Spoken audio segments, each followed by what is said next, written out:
त्यानंतर पुढची बातमी आहे पोरबंदरमध्ये 2 पाकिस्तानी बोटी पकडण्यात आल्या आहेत। कोस्टगार्डनं 2 पाकिस्तानी बोटी पकडल्या असून या बोटींमध्ये एकूण 18 जण असल्याची माहिती मिळाली आहे। भारतीय जलसीमेमध्ये या बोटी आल्यानंतर त्यांच्यावरती लगेचच कारवाई करण्यात आली।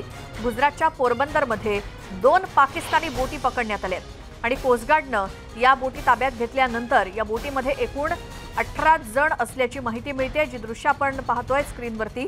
भारतीय जलसीमेमध्ये या बोटींनी प्रवेश केल्यानंतर लगेचच कोस्टगार्डकडून ही कारवाई करण्यात आली आणि या बोटी पकडण्यात आल्या। आमचे प्रतिनिधी प्रशांत लीला रामदास आपल्यासोबत फोन लाईनवरती आहेत। प्रशांत, गुजरातच्या पोरबंदरमध्ये कोस्टगार्डने केलेली ही कारवाई याबद्दल काय आणखी माहिती मिळते? महत्त्वाचं म्हणजे भारतीय कोस्टगार्डने मोठी कारवाई केलेली आहे।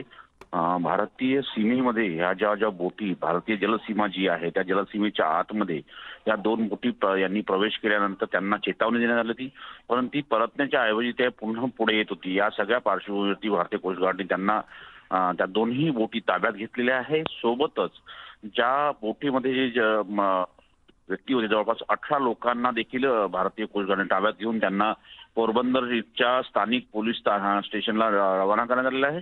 महत्त्वाचं म्हणजे या भागातून मोठ्या प्रमाणात भारताच्या सीमेमध्ये प्रवेश करीत असल्याची माहिती मिळाली होती। त्याच्या आधारावरती ही कारवाई करण्यात आलेली आहे। एक मोठी कारवाई म्हणावी लागेल। स्टुडिओ जी बिलकुल। आणि आता प्रशांत, या मध्ये जे कोणी 18 लोक पकडण्यात आलेले आहेत ते पाकिस्तानी आहेत। यानंतर आता पुढे काय कारवाई केली जाईल? आता या बोटी तर पकडण्यात आल्यात, पुढे काय? या सर्व 18 लोकांना द्वारकावरून ओखा येथे, पोरबंदरवरून द्वारकावरून ओखा येथे निघालेला आहे आणि तिथे यांच्या विरुद्ध त्यांची तपासणी केली जाईल। यांचा काय उद्देश आहे याची माहिती घेतली जाईल।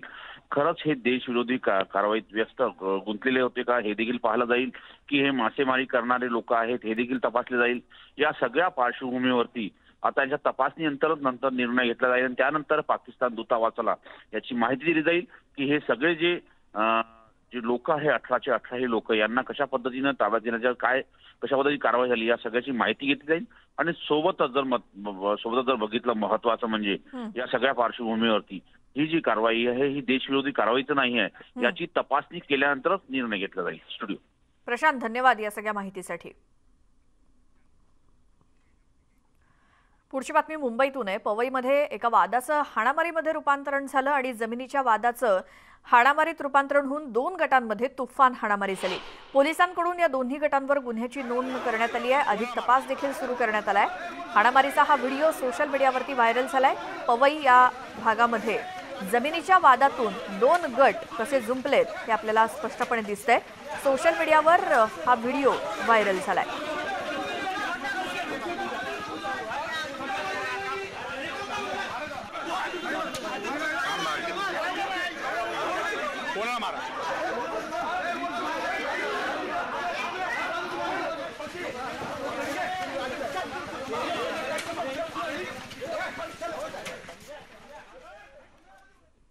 आसामच्या गोलपारा जिल्ह्यामध्ये आमगुरीमध्ये हत्तींनी शेतीचं प्रचंड नुकसान केलंय। गेल्या काही दिवसांपासून हा हत्तींचा कळप या भागामध्ये धुमाकूळ घालत होता। त्यांना पकडण्यासाठी स्थानिक प्रशासनानं ड्रोनची मदत घेतली। ड्रोनच्या माध्यमातून घेतलेली ही दृश्य आहेत। हा गोलपारा जिल्ह्यामध्ये हत्तीचा कळप जो घुसलाय। आसाममध्ये गोलपारा या जिल्ह्यामध्ये शेतीचं प्रचंड नुकसान या हत्तीच्या कळपानं केलंय।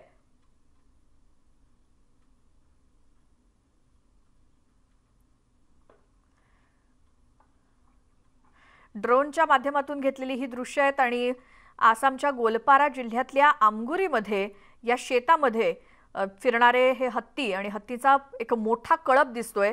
गेल्या काही दिवसांपासून हा कळप या भागामध्ये वावरतोय, फिरतोय आणि अक्षरशः धुमाकूळ त्यांनी इथे घातलाय, शेतीचं नुकसान केलंय।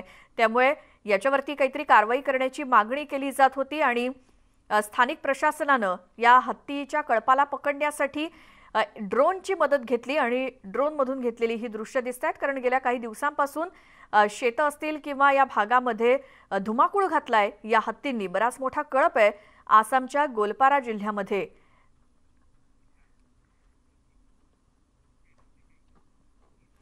या बातमीसोबतच नमस्ते महाराष्ट्रामध्ये आत्ता आपण इथेच थांबतोय. मात्र कोणत्याही बुलेटिन दरम्यानची कोणतीही बातमी, महत्त्वाची दृश्य किंवा वक्तव्य पुन्हा ऐकायची असल्यास न्यूज 18 लोकमतच्या यूट्यूब चॅनलला सबस्क्राईब करा, बाजूला असलेल्या बेल आयकॉनवर क्लिक करा, फेसबुक ट्विटरवरती सुद्धा मला फॉलो करत राहा आणि एक महत्त्वाची आठवण, घराबाहेर पडताना मास्क वापरायला विसरू नका.